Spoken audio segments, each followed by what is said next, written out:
The advent of cryptocurrency is the most recent, interesting, and disruptive phenomenon in the recent history, with Bitcoin being the first in the list. Knowing that Bitcoin is the first cryptocurrency that was developed and made public out there.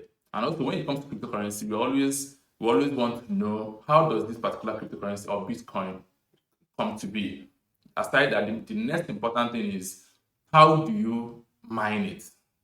Followed by, how do you buy and sell? That means how to trade with it and all that. Then how to safeguard it with the use of wallet and all that. Then most importantly, for investors, how to invest and the best way to go about it. So my name is Francis Eze. Welcome back to my channel. If you're a new viewer, you're highly welcome. Then if you're a return viewer, it's okay. As usual, you are welcome also. And I will indulge you to like this video, subscribe, and click the bell notification icon so that whenever I drop hot content like this on how to make money online or every other information that pertains cryptocurrency, make money online, general lifestyle, you'll be among the first to be notified. So let's get to it. What is Bitcoin?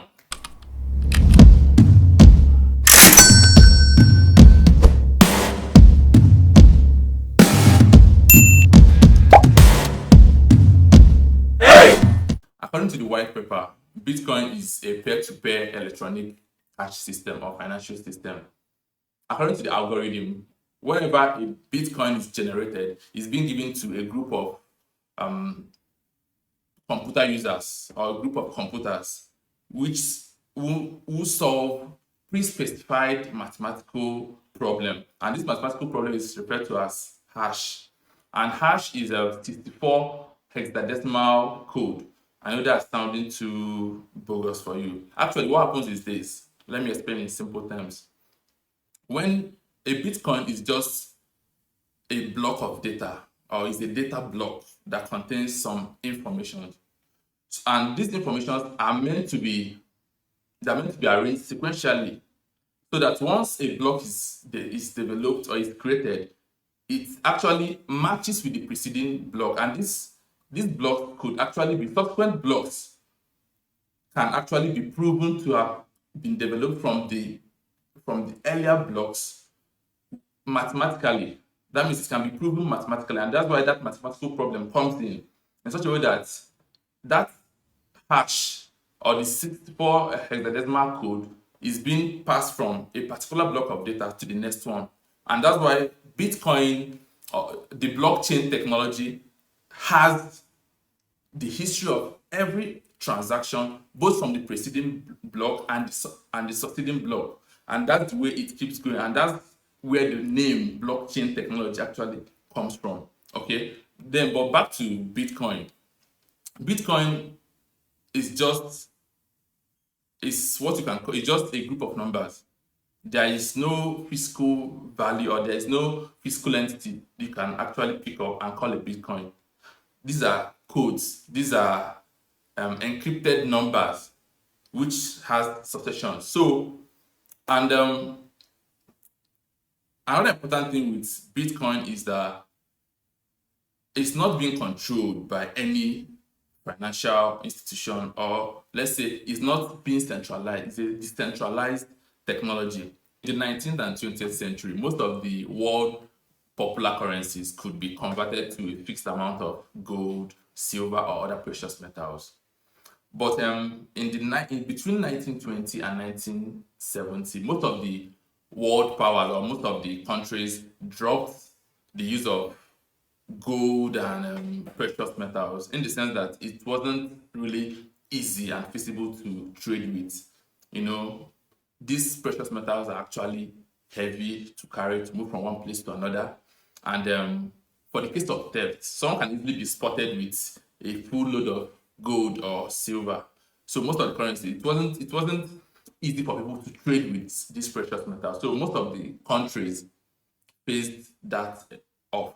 But what they were able to do back then was, if you have these precious metals, let's say gold or silver, you can take it to the bank, or to what they refer to as bank back then. You deposit these precious metals. The bank gives you a covering note to show that this person or this man or this lady or this individual has a certain amount of gold or a certain amount of a certain precious metal deposited in the bank. So he's qualified or verified to trade up to the amount or the value of the gold he has in the bank. And that was how the fiat currency came to be. So it's safe to say that the public trusted banks, financial institutions, Federal Reserve to actually maintain the value of these currencies and also to secure or to protect their funds in the bank. But something happened between 2007 and 2009. That was the Great Recession. And aside, before that Great Recession of between 2007 and 2009, the last time a very serious or a very severe recession happened was what you can term as the Great Depression, which took place between 1929 to 1930. So aside that, the recession of 2007-2009 was the most severe, and that made individuals to start thinking, so that means the bank or the financial institutions are not actually safe to have our funds in, because many persons were affected. Many banks, in fact, the banks, the financial institutions, almost worldwide, failed the public, and the government had to pay dearly or severely for this. So, and this is what made Satoshi Nakamoto maybe an individual or a group of persons, because blockchain technology, to me, this is my personal opinion right now, blockchain technology is so vast and it's so technical for just an individual to come up with it, propel it to become a world accepted or to be adopted worldwide, though not supported by the government, but at least for individuals to accept this kind of technology. I doubt if one person is strong enough, both intellectually and let's say influentially at the same time, to get this technology into the public. So I normally feel personally, I see that name Satoshi is maybe a group of individuals that came together, developed this idea, and then brought it out to the public. So that was what made this Satoshi Nakamoto to actually think of a way to take the bank or the financial systems away from transactions or from business transactions or from financial transactions, because in our banks nowadays, for you to execute a transaction, there is always a third party, which is the bank. You as the sender or receiver is the first or second party. Then the bank will have to authorize whatever thing you want to do, either to send your funds or to receive funds. So this person or this Satoshi came up with the idea of a peer-to-peer electronic system whereby anybody can send value across the globe without the interference of a third party, which could be the bank or the financial institution. And that was how the blockchain technology, which is a public ledger, that is out there online, was developed. And the first one was actually mined or created in January 2003. So, 2009, January 2009. And that was when it was also launched. But funny enough, the first transaction with Bitcoin took a whole 1 year to get completed. And what was that transaction? A particular man in Florida decided to order 2 pizzas. And those pizzas cost $25 each. So he decided to order 2 pizzas and also requested that it should be delivered to him, to his address, for 10,000 Bitcoin. I know that's mind-blowing, because assuming the man still has the 10,000 Bitcoin right now, he would be so made. And but that's just to tell you how or where Bitcoin started. As at 2009, someone bought a $50 pizza for 10,000 Bitcoin or BTC. Okay, so that was how Bitcoin came to be, and that was how the blockchain technology was developed alongside Bitcoin. So people always wonder, how do Bitcoin actually have value, when compared to the fiat currency or the normal bills that we have around? For illustration purposes, let's assume I have $100 bill which has a certain number. So for this bill, just going to take the last 4 digits, which is 1179. So let's assume we have $100 bill with the number 1179. That's just the same way each of the block of data, which is in the blockchain or the Bitcoin, that's the way they have a certain identification code which is encrypted. And there is no place once the Federal Reserve System or the US Federal Reserve System works at the minimum level of competence, there is no way you're going to find two bills that are going to have the same number. So that means each bill, be it $1, $20, or $100, each bill has separate. Even no $200 bill has the same number. That's the way it is with Bitcoin. And also, why do we? What's the major difference between the fiat currency and Bitcoin? The major difference is just the fiscality. $100 bill is actually is a fiscal entity. You can actually hold it. You can actually exchange it with someone else, like practically, fiscally. Okay, you can move it from one hand to another, from one person to another, unlike the Bitcoin, which has to transact electronically.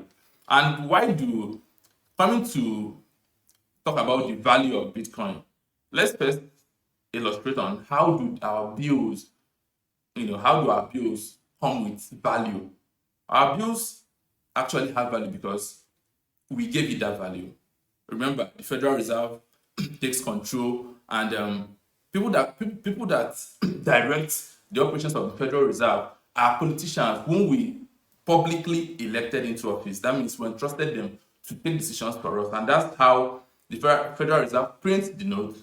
These notes, when we get them, we see them as valuable, and we assume that they're worth a particular number ascribed on it. Okay, and that's the same way with Bitcoin. But the only difference is that the Bitcoin is not physical. You cannot touch it. We can actually move it from one wallet to another. And once there's this exchange, there's changes in the balances in both wallets. And that's how Bitcoin on its own also has its own value. Not because those number worth anything, those blockchain or the block number worth anything, but just that we as a community or as the public or the general public agree that Bitcoin has value. And how do we show that it has value? Once there are many persons declaring interest or seeing that Bitcoin has value, they start to buy the currency or the cryptocurrency. They start buying it, and the more they buy it, that's how the system detects that so much value is being ascribed to this particular cryptocurrency or Bitcoin at that point in time. And what do you notice? The price goes up.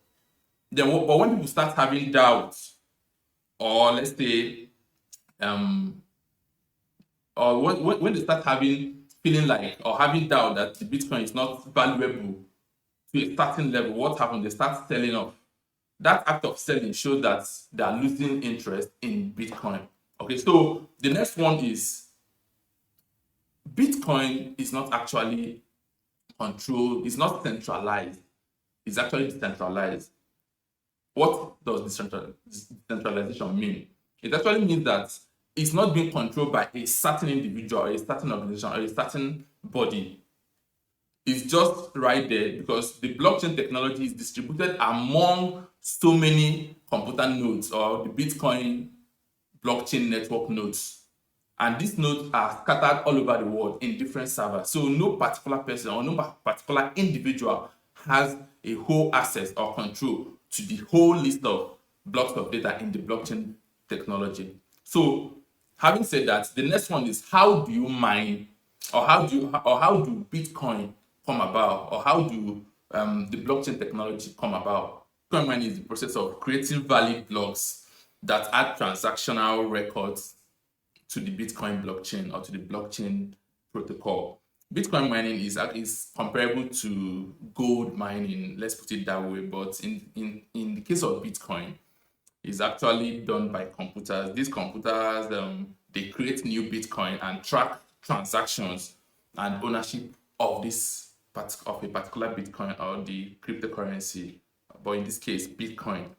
Bitcoin leverages on using incentives to provide reliable way of ordering data. Remember, the process of mining Bitcoin is all about sequential arrangement of data blocks, and I've earlier mentioned what these data blocks contain. Okay, so when someone says he's buying a Bitcoin or she's buying a Bitcoin, you're just buying a unit of record or a unit of information from Bitcoin's blockchain technology. Okay, so it's not as if you are buying a certain entity, you're just buying a unit of record. Okay, so and when we talk about blockchain using incentives in the sense that these miners, remember, they invest a lot trying to get this computer or get these mining machines that they use in mining the Bitcoins in the blockchain technology.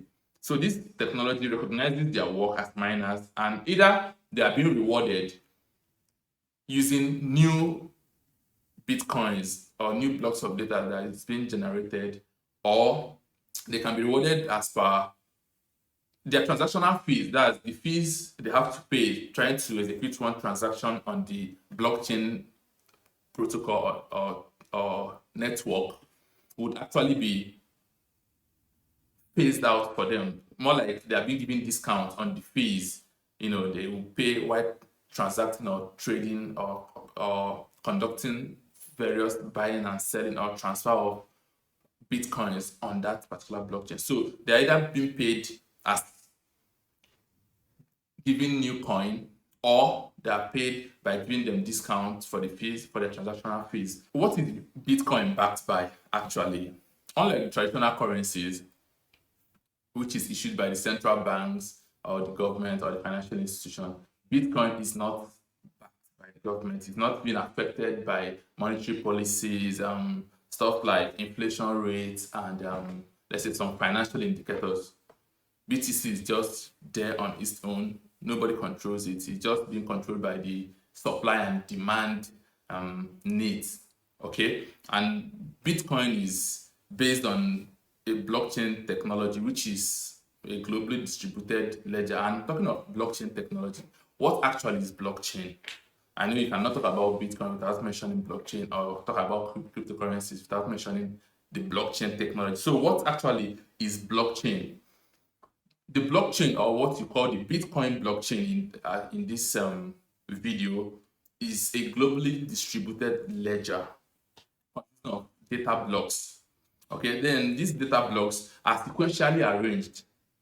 Each block has data or details which are actually encrypted about the preceding block, and they are arranged sequentially. These data of blocks are copied and stored in different Bitcoin mining nodes. Okay, that means the Bitcoin computers that are situated in several servers all over the world. Each of the block or the data of blocks is being copied in each of these nodes, distributed all over. So there's no way we can say the Bitcoin technology got lost or got affected, because each node or each mining unit has a copy of all the details of Bitcoin, or all the details of the blockchain technology.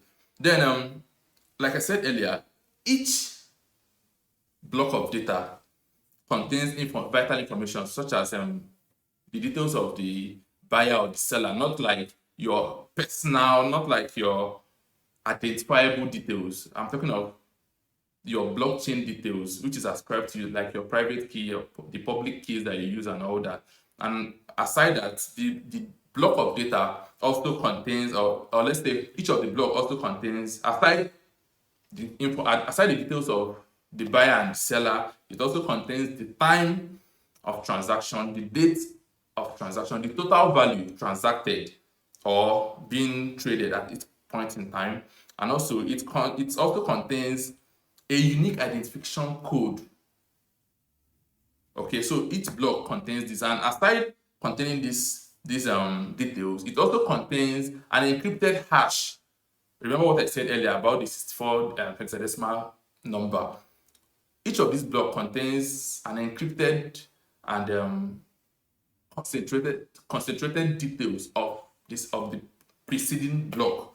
And whenever a particular block of data is being uploaded into the blockchain technology, is visible, or it can actually be seen by all the mining units or all the mining nodes. And like I said earlier, the essence of this is with the copies of these blocks, or the details of the blockchain network, or the Bitcoin blockchain being distributed all over these mining nodes, is for one reason, for security and verification of transactions, because there is no new block that can come into the system, maybe as a threat or as a fraudster, which can easily succeed, because it has to go through the verification of every other mining node or every other miner in the system. Okay, then talking about miners and mining nodes, let's talk of what is Bitcoin mining.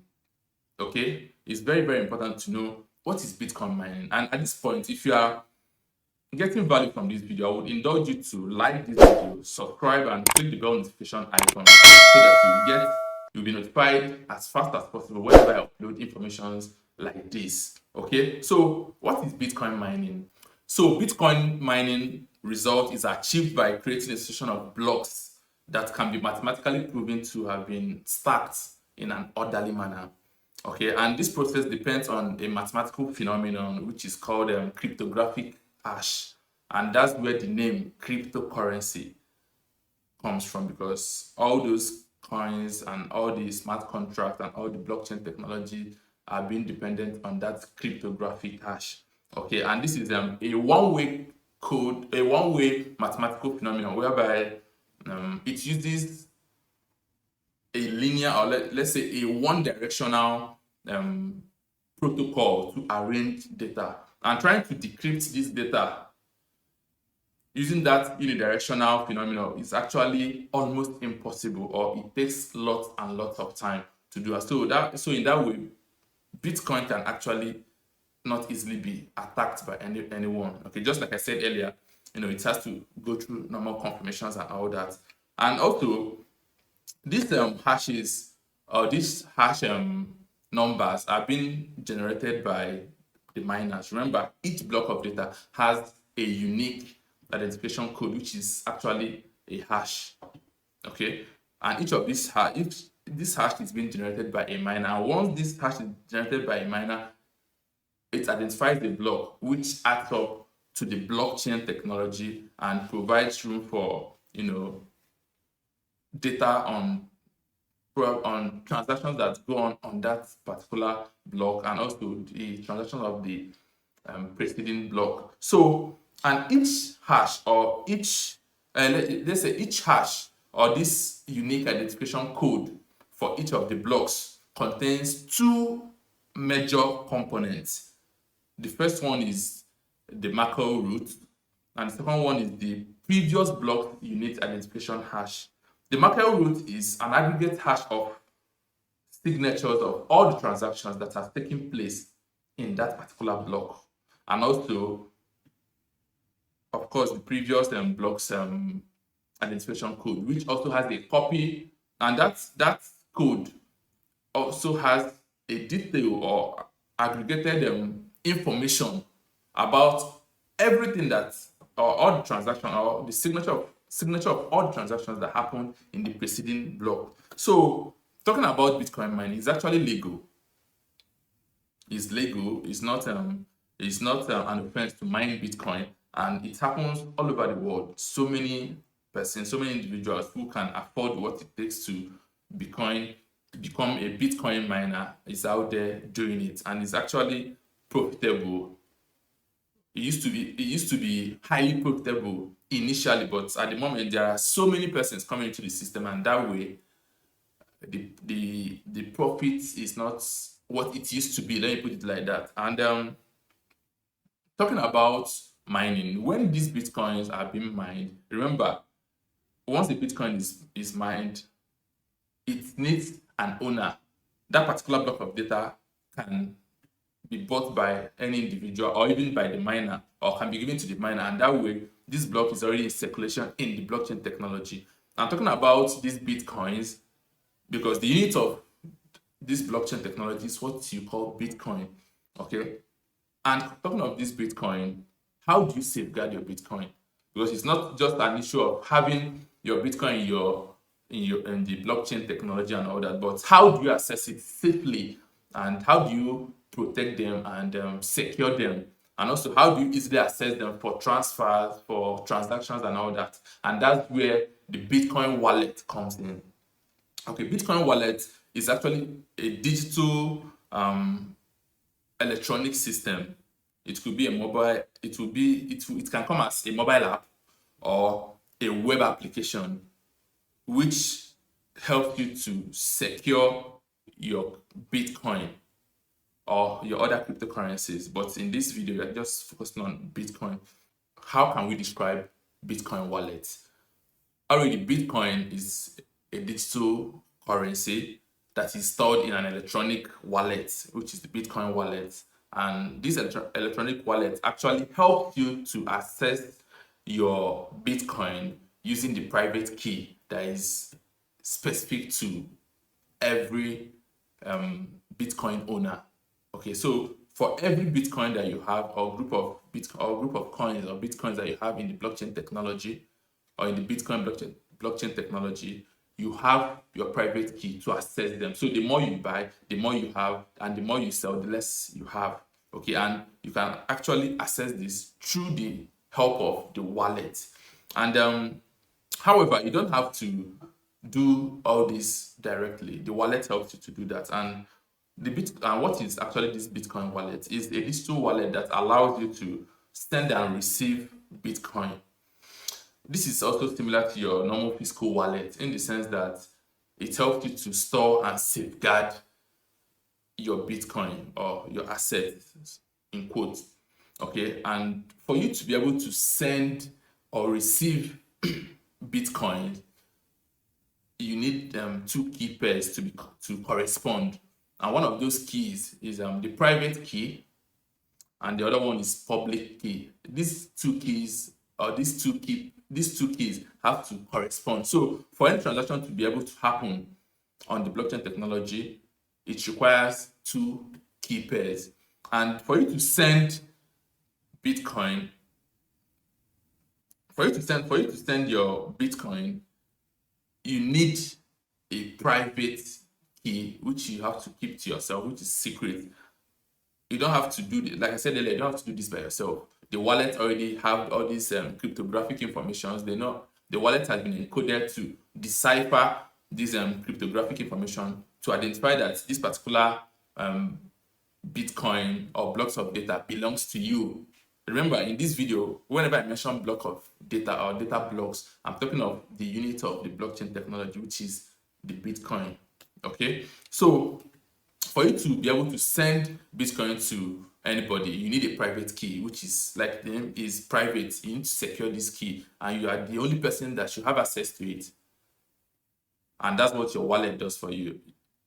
If someone should access your crypto wallet, obviously they can access whatever cryptocurrency that is inside that wallet, and that's you making your private key, exposing your private key to a third party.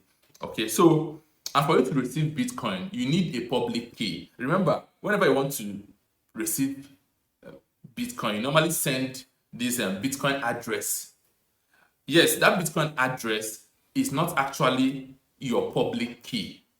The Bitcoin address in some wallets is already another encrypted data, which once the wallet senses it, it knows that it comes from this particular owner or from this particular individual who wants to receive this Bitcoin.